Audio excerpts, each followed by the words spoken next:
और dear student, अब हम प्रस्थान करते हैं अपने अगले क्वेश्चन की ओर। इस क्वेश्चन में कहता है, एक in a circle of radius 21 centimetre, एक सर्कल है जिसकी रेडियस आपको 21 सेंटीमीटर दे रखा है। ठीक है, तो 21 सेंटीमीटर बेटा आपकी रेडियस है, दैट इज 21।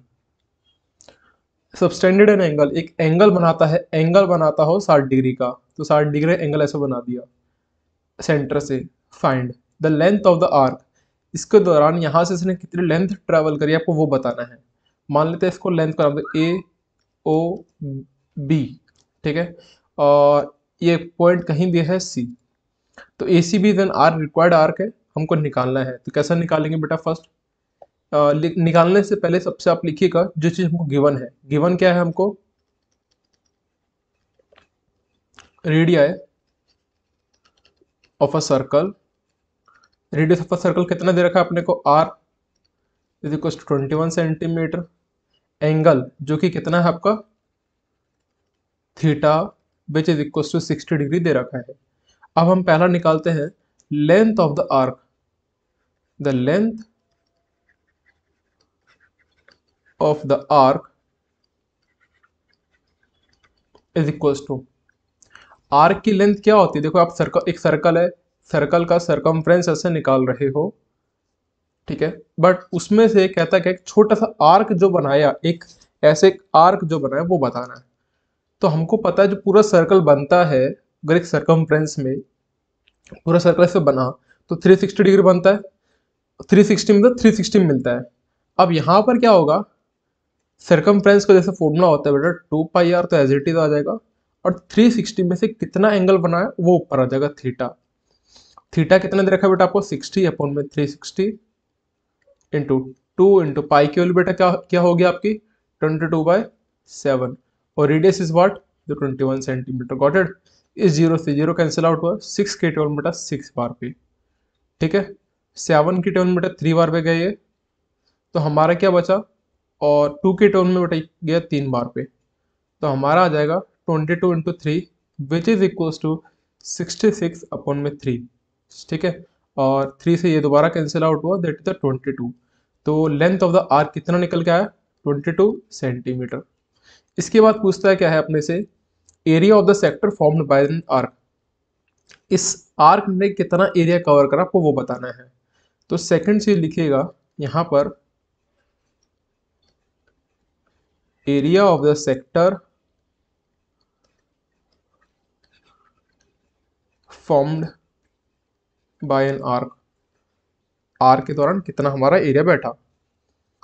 निकालने के लिए हम क्या करेंगे?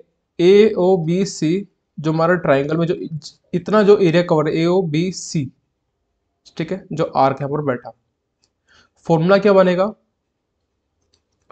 सेक्टर है पूरा, थीटा अपॉन 360 पाई आर का स्क्वायर, थीटा अपॉन में 360 इंटू पाई आर का स्क्वायर।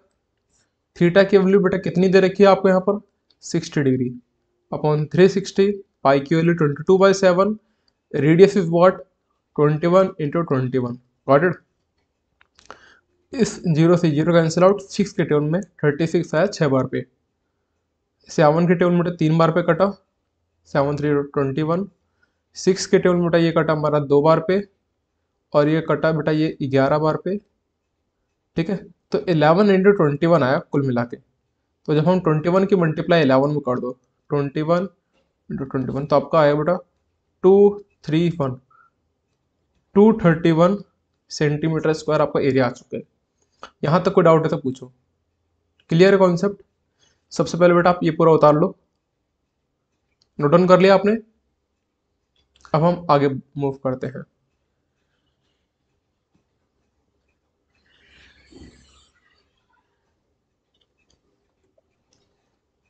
थर्ड पार्ट कहता है बेटा, area of the segment formed by the corresponding code. Corresponding code के द्वारा क्या इसने area, area of the segment बताना है। सेगमेंट क्या होता है? जैसे इसने सेक्टर से बनाया, इस सेक्टर के दौरान में आपने एक चीज देखा होगा, अगर मैं यहाँ से सीधी एक लाइन ड्रॉ करूँ तो यहाँ पर छोटा सा एक एरिया कवर्ड होगा, वो एरिया बताना है। तो एरिया ऑफ द सेगमेंट निकालने के लिए कैसे निकालेंगे? थर्ड पार्ट लिखना है यहाँ पर, area of the segment area of the sector में से आप ट्राइंगल को एरिया को माइनस करोगे तो आपको सेगमेंट का एरिया निकल जाएगा। तो आप लिखना क्या, area of the sector minus का area of the triangle. Area of the sector आपने लिखा तो आपको बताना पड़ेगा कौन सा आप सेक्टर ले रहे हो। तो आप ले रहे हो बेटा ए ओ बी सी पूरा सेक्टर ले रहे हो, और कौन सा ट्राइंगल माइनस कर रहे हो, ए ओ बी में आप ट्राइंगल ए ओ बी आप माइनस कर रहे हो। ठीक है, एरिया ऑफ द सेक्टर का फॉर्मूला क्या होता है, अगेन थीटा अपॉन में 360 पाई आर का स्क्वायर माइनस का एरिया ऑफ द ट्राइंगल क्या होगा बेटा आपका, हाफ बेस इंटू हाइट। अब बट यहाँ पर देखो 60 डिग्री है और ये साइड इसके बराबर है क्योंकि रेडियस है, तो ये 60 डिग्री है 60 डिग्री। किसी ट्राइंगल के अंदर दो साइड अगर बराबर होती है तो कोरस्पॉन्डिंग एंगल भी बराबर होगा। एक समझिए इस बात को, बहुत अच्छा पॉइंट है। अगर एक ट्राइंगल में ये बराबर है, दोनों रेडियस है ओ ए बी, ये इसके बराबर है, तो अब सोचो ये दोनों बराबर, ये 60 डिग्री होगा, अगर ये दोनों एंगल बराबर है तो कितना बटेगा, 120 में 60 इसके पास जाएगा 60 इसके पास, तो ट्राइंगल ए ओ बी क्या होगा, राइट एंगल ट्राइंगल होगा। राइट एंगल ट्राइंगल का जो एरिया निकलता है वो क्या होता है बेटा, √3/4 ए स्क्वायर। अब ए स्क्वायर क्या है यहाँ पर, साइड, साइड क्या है बेटा इसकी बताओ, हमारी ओ ए साइड ए स्क्वायर। ठीक है, अब क्या करना, अभी हमने थीटा अपॉन 360 जैसा फॉर्मूला लगाया था, दोबारा आप चाहो तो आप लिख दो दोबारा। पाई की वैल्यू 22/7, रेडियस आपका आया था बेटा कितना, 21 इंटू 21 माइनस का √3/4 बेटा इन अपॉन 4।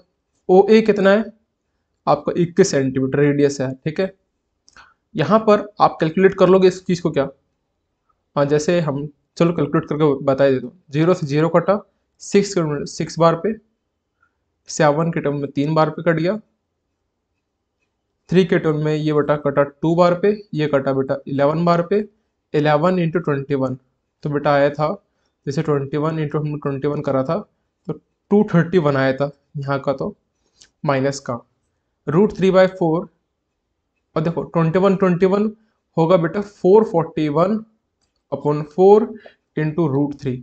चाहो तो आंसर यहीं तक छोड़ दो, कोई दिक्कत नहीं, रूट में आंसर छोड़ दिया जाता है, और आप लास्ट में आंसर लिख देना centimetre square. Got it the answer और नॉट, आया समझो बेटा।